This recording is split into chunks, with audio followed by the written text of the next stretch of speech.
한 주간 잘 지내셨어요? 예. 여러분, 정의란 뭘까요? 정의. 네이버 사전에서 정의를 찾아보았어요. 세 가지 의미가 나오는데 1번 진리에 맞는 올바른 도리, 2번 바른 의의, 3번 개인 간의 올바른 도리 또는 사회를 구성하고 유지하는 공정한 도리. 예. 이 세 가지 의미의 이제 수식어를 살펴보면 올바른, 바른, 공정한 이런 수식어가 나와요. 그러니까 정의가 무엇이냐 했을 때 사전적인 의미를 살펴보았을 때 올바르고 공정한 것이라 할 수 있겠어요. 자, 오늘날뿐만 아니라 먼 옛날부터 인간은 끊임없이 분쟁을 겪고 전쟁을 하며 또 그 안에서 수많은 사람이 고통을 당하고 또 죽어갔어요. 그 내막을 들여다보면 대부분 인간의 탐심이, 그것도 소수 기득권자가 더 갖고자 하는, 더 누리고자 하는 욕심이 그 이유였는데요. 그러나 이때마다 등장하는 표면적인 이유는 자기가 옳다, 내가 정의다 하는 것이었어요.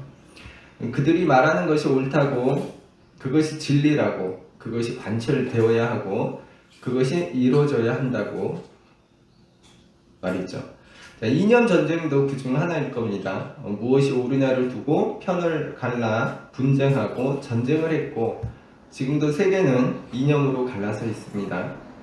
종교도 마찬가지예요. 어떤 종교가 옳으냐, 어떤 신을 믿어야 하는지를 두고 그렇게 치열하게 다퉈왔습니다. 정치 역시 마찬가지죠. 서로 옳다 주장하고 부딪히고 싸우고 투쟁하고 목소리를 높입니다.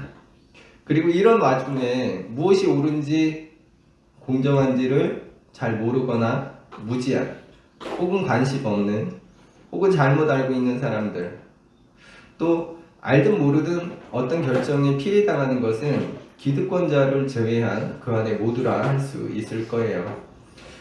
그런데요, 두 집단이나 두 개인이, 두 사람이 서로 옳다고 할 때는 분명 하나는 진짜고 하나는 가짜일 거예요. 그렇죠? 네. 그렇다면 우리는 어떻게 이 둘 중에 진짜와 가짜를 구분할 수 있을까? 우리가 이걸 구분해야 하는 이유는 많겠지만 우리가 알다시피 잘못된 선택은 잘못된 결과를 가져오기 때문이죠. 우리가 투표에 신중을 기해야 하는 이유도 이 때문이죠. 자, 그렇다면 우리가 정의로운 편이 되려면 뭐가 정의인지를 고민해 봐야 할 것 같아요. 자, 이발 봉사를 해요. 많은 교회에서 이 봉사를 하잖아요. 교회 자체에서도 하고 시골이나 또 형편이 어려운 분들을 위해서 합니다. 이것 제가 봐도 참 좋은 일이에요. 그런데 그렇게 교회가 지나간 자리에는 그 지역 미용실이 참 어려워진다고 해요. 왜냐하면 10,000원짜리 파마하러 오시던 할머니들이 이제 교회 봉사로 머리도 깎고 볶았으니 얼마간은 이제 오실 손님이 없어진 거죠. 자, 그럼 이게 옳은 걸까? 아니면 잘못된 걸까? 이 할머니들에게 교회 봉사는 정의란 말이에요. 그렇죠? 그런데 주변 미용실에는 또 정의가 아닌 거예요. 자, 저희 교회도 카페를 운영하고 있는데 교회에서 운영하는 카페들 대부분이 참 싸게 팔아요. 그렇죠? 참고로 저희는 비쌉니다. 네. 자, 무슨 얘기냐 하면 교회 카페에서 커피나 음료를 싸게 팔면 그 싸게 먹을 수 있는 사람들에게는 참 좋은 일인데 그 주변 카페에는 영향이 있어요. 아무래도 손님이 그만큼 줄 거 아니에요.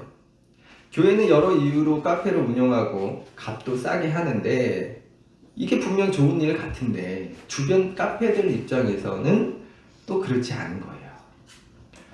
자, 윤석열 정부가 들어서면서 부자 감세를 했어요.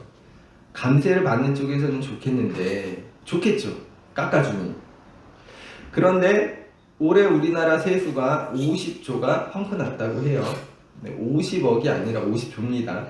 자, 그 대부분이 부자 감세 때문인데, 자, 그렇다면 감세를 받으신 분들에게는 이보다 더 좋은 일이 없을 겁니다. 이렇게 이익 보시는 분들만 생기면 좋을 텐데 그 피해가 또 다른 데로 가요. 자, 부자 감세로 필요한 세금이 모자라다 보니 복지나 청년 예산이 또 그 밖에 여러 분야에서 예산이 급감했고, 정직하게 세금 신고하는 일반 직장인들의 세금이 오히려 올랐다죠. 그러니까 부자 감세로 이익 보시는 분들이 생겼다면 그것으로 피해당하는 사람들이 생겼다는 거예요. 이번 보궐선거에서도 서로 옳다고 싸웠어요. 결과는 다들 아시겠지만 누군가는 옳다 하는데 다른 누군가는 그게 잘못되었다 해요. 서로가 그렇게 싸워요. 또 국민도 그에 따라 둘로 갈라서 있습니다. 그래서요, 정의란 옳은 것인데 그게 입장에 따라, 이익에 따라 달라질 수 있다는 거예요. 나에게 옳은 것이 다른 어떤 이에게는 불이익을 줄 수 있고, 또 반대로 다른 이가 옳다고 하는 것이, 정의라고 하는 것이 나에게 불이익을 가져올 수 있다는 겁니다. 그래서요, 우리는 서로의 정의를 위해 싸우며 살아가고 있어요. 분쟁하고 때에 따라서는 전쟁도 합니다. 그렇다면 우리는 계속해서 이렇게 서로의 이익을 위해 싸워야 할까? 서로의 이익을 정의라 내세우면서요. 그래서 우리에게 필요한 것은 정의가 무엇인지를 바로 아는 일이 아닐까 싶습니다. 정말 옳은 일이 무엇인지, 무엇이 진짜 정의인지. 네. 개인적인 혹은 집단의 이익과 이어지는 정의는 그 이익 집단이나 개인에 따라 달라질 수 있어요. 그런데 성서는 그 대상에 따라 혹은 상황에 따라 달라지지 않아요. 한결같습니다. 그렇다면 성서에서 말하는 정의, 곧 옳은 일은 무엇일까요? 자, 혹시 여기 부자 계신가요? 부자분들을 싫어할 수 있는데요. 자, 성서는 어떻게 보면 둘로 나눌 수 있어요. 성서는 어떻게 보면 둘로 나눠요. 가난한 자와 부자, 힘 있는 자와 약한 자로 나누고, 하나님이 일방적으로 가난한 자나 힘없는 자의 편이 되세요. 그들을 배려하고 그들을 위해 손해보는 것이 옳다, 그게 정의다 말씀하세요. 왜일까요? 하나님은 그런 분이시니까. 어떻게 보면 하나님 입장에서는 그런가 봐요. 하나님 입장에서는 가난한 자, 힘없는 자, 그게 정의인 것 같아요. 그렇다면 왜일까? 왜 하나님은 왜 그러실까? 부자분들 싫어하시게. 자, 그게 오늘 본문 말씀이에요. 내가 거룩하니 너희도 거룩하라. 그러니까 하나님이 거룩하시니까. 여기서 거룩이란 말을 좀 살펴보아야겠죠. 이 말의 어원을 살펴보면 구별이란 뜻이 있어요. 그러니까 하나님이 거룩하시다는 것은 하나님이 구별되신다는 거예요. 그렇다면 하나님은 무엇으로부터 어디에서 구별된 분이란 걸까요?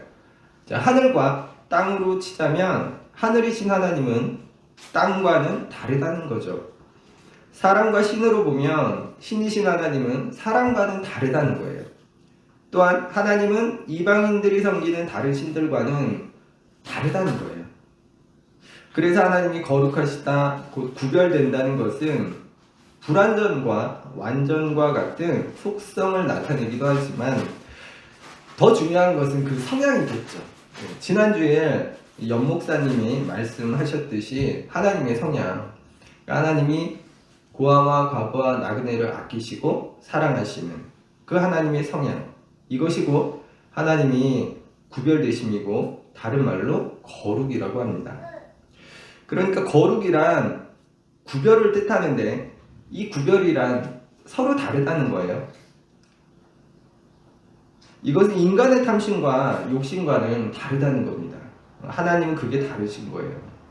인간은 다른 사람을 착취하며 자기의 부를 견고하게 누리지만, 그리고 그러한 일에 필요한 것을 정의라, 옳은 것이라 하지만 하나님은 다르신 거예요.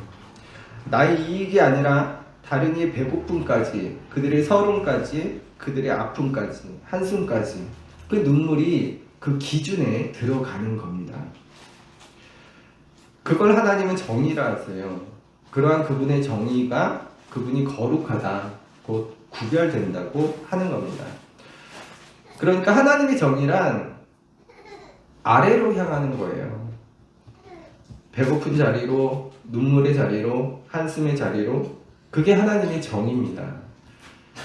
내 배를 불려줄 그런 게 정의가 아니고요. 그런데 우리는 어떤 정의가 옳다고 하며 어떤 선택을 하고 있는지, 어떤 기준을 갖고 정의를 판별하고 그의 한 표를 던지고 있는지 생각해 보아야겠습니다. 자, 지난 금요일에 김현정 뉴스쇼에 나온 국힘당 의원이 한 말이에요. 제가 그대로 적어봤어요. 읽어볼 테니 한번 들어보세요. 총선에서 이기지 못하면 이 정권은 식물 정권이 되고, 대선에서 국민들한테 우리나라 개혁하겠다, 구조개혁해서 전 국민한테 희망을 주고 나라 통합하고 이런 얘기에서 나라를 다시 뛰게 하겠다는 약속으로 정권을 가져왔는데 지금은 의석 구조 때문에 못하는 거예요. 이런 말씀을 했어요. 자, 이 내용은 뭐냐면 구조개혁을 통해서 전 국민한테 희망을 주고 나라를 통합하고 다시 뛰게 하려고 하는데 지금 국회 의석수가 모자라서 그게 안 되고 있다라는 거예요. 그런데요, 물론 이건 안타까운 일이죠. 그런데 구조개혁을 통해 전 국민에게 희망을 주고 나라를 통합하려 한다는 그 좋은 의지를 우리가 그동안 보아왔어요. 그런데 그동안 보여준 윤석열 정부의 방향이, 그 구조개혁이라는 게 어떤 것이었는지, 그 방향이 어딘지를 우리가 살펴볼 필요가 있어요. 위인지 아래인지. 여러분, 하나님의 정의는 위가 아니라 아래로 향합니다. 그게 내 이익과 부합되지 않는다고 해도 그게 하나님의 정의예요. 그게 하나님의 거룩하심이고 그게 하나님의 구별되심입니다. 가슴 아픈 게요, 하나님을 믿는다면서, 예수 믿는다면서 위만 보는 사람. 예수님은 항상 아래를 말씀하시고 본인도 그렇게 사셨어요. 그런데 왜 예수 믿는다면서 위만 보고 또 그걸 달라고 하는지. 그렇지 않은가요? 우리는 늘 중심부에 서고 싶어 하죠. 그 중심이 나이고 싶어 해요.